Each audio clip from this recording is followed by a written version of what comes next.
Opportunity हमेशा उन लोगों को मिलती है जो इसकी तलाश में रहते हैं। आज जिस अपॉर्चुनिटी की बात मैं आपके साथ करने जा रहा हूं, उस अपॉर्चुनिटी का नाम है Turkish Republic of North Cyprus.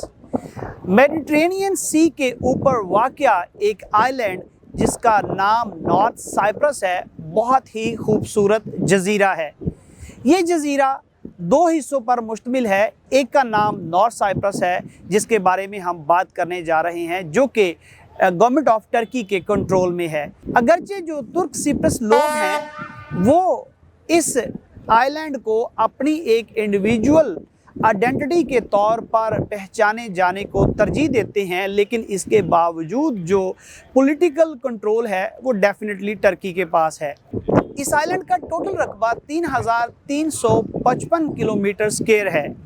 इसकी पॉपुलेशन 2017 के अंदर सिर्फ 3,25,000 नफूस थी, जो कि 2022 के अंदर अप्रॉक्सीमेटली 13 लाख हो गई और 2024 में अप्रॉक्सीमेटली 15-16 लाख के करीब हो चुकी होगी। ये जजीरा एक खूबसूरत समर होम के तौर पर बेहतरीन टूरिस्टिक डेस्टिनेशन है।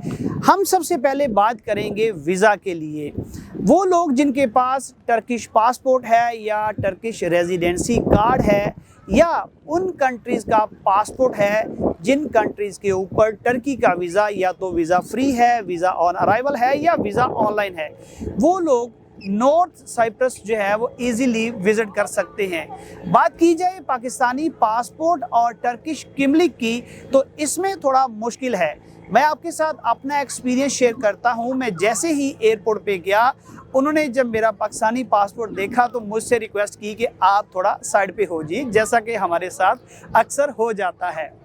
जैसे ही सारे लोग जो है इमिग्रेशन से क्लियर होके चले गए, उन्होंने मुझे कॉल किया और मुझसे पूछा कि आप यहाँ पर क्यों आना चाहते हैं। मैंने उन्हें बताया कि मेरा रियल एस्टेट का बिज़नेस है, वर्ल्ड वाइड में काम कर रहा हूँ और इसी सिलसिले में मैं यहाँ पर तशरीफ़ लाया हूँ।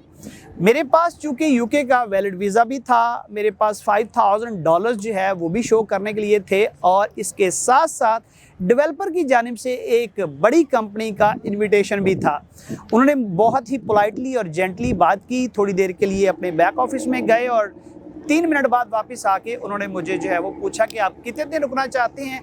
चूँकि मेरा शेड्यूल बहुत बिजी होता है तो मैंने उन्हें बताया कि सिर्फ 4 दिन मैं रुकूंगा। उन्होंने अब मेरी जो इमिग्रेशन स्टैम्प थी उसके ऊपर 4 डेज़ का टाइम लिखा, मुझे अलाउ किया और उसके बाद मैं यहाँ पर नॉर्थ साइप्रस के अंदर एंटर हो गया। तो वीज़ा के बाद अगर हम बात करें यहाँ पर सेटलमेंट की, तो सेटलमेंट के हवाले से मैं आपको बताता चलूँ कि यहाँ पर मिनिमम इन्वेस्टमेंट का कोई थ्रेशोल्ड नहीं है। नॉर्थ साइप्रस अपना रेजिडेंसी कार्ड इशू करता है, वर्क परमिट भी देता है और रेजिडेंसी कार्ड लेने के लिए मिनिमम इन्वेस्टमेंट का थ्रेशोल्ड नहीं है। लेकिन अगर हम बात करें प्रॉपर्टी की, तो प्रॉपर्टी यहाँ पे 50-60,000 पाउंड्स में आपको जो है वो 2 बेड अपार्टमेंट या 1+1 या 2+1 आपको इजीली जो है वो मिल जाता है। क्योंकि ऑफिशियली यहाँ पर करेंसी जो है वो टर्किश लीरा और पाउंड चलता है। बड़ी ट्रांजैक्शन जितनी भी हैं वो पाउंड्स में होती हैं और जो normal day to day life के अंदर आपकी ट्रांजैक्शंस हैं वो आपकी लीरा में होती हैं। लेकिन इसके साथ साथ प्रॉपर्टी है या गाड़ियाँ हैं, इनकी ट्रांजैक्शन जो है वो पाउंड्स, यूरो और डॉलर में भी की जाती है। सबसे अच्छी चीज़ ये है कि यहाँ पे करेंसी डेप्रिसिएशन का कोई इशू नहीं है, क्योंकि आप अगर यूरो में डील करते हैं तो यूरो के अंदर जो है वो आपकी करेंसी को लॉक कर दिया जाता है उस रेट के मुताबिक। यहाँ पर अगर आप फैमिली सेटलमेंट के लिए आना चाहते हैं तो अप्रॉक्सीमेटली 60-70,000 पाउंड्स आपको जो है वो खर्च करना पड़ेंगे अपार्टमेंट बाय करने के लिए। लेकिन अगर टैक्सेस की बात की जाए तो यहाँ पे टैक्सेस जो है वो बहुत ज़्यादा हैं। अप्रॉक्सीमेटली 15% आपका टाइटल डीड ट्रांसफ़र फ़ी है, 5% वैल्यू एडेड टैक्स है, इसी तरह जो है वो 1% आपका जो है वो एडिशनल एक कॉस्ट है, फिर लॉयर की कॉस्ट है और फिर नोटरी की कॉस्ट है। तो कुल मिला के अप्रॉक्सीमेटली 20-22% आपकी एडिशनल कॉस्ट आ जाती है इस प्रॉपर्टी को ट्रांसफ़र करने के लिए।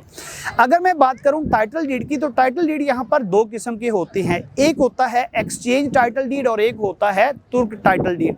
अब जो एक्सचेंज है ये बेसिकली वो एक्सचेंज है जो कि अदर पार्ट ऑफ आइलैंड जो है उसके जो बाशिंदे थे, जो ग्रीस थे, वो यहाँ पर रहते थे, तो उनके साथ ये जो ज़मीन है वो एक्सचेंज की गई।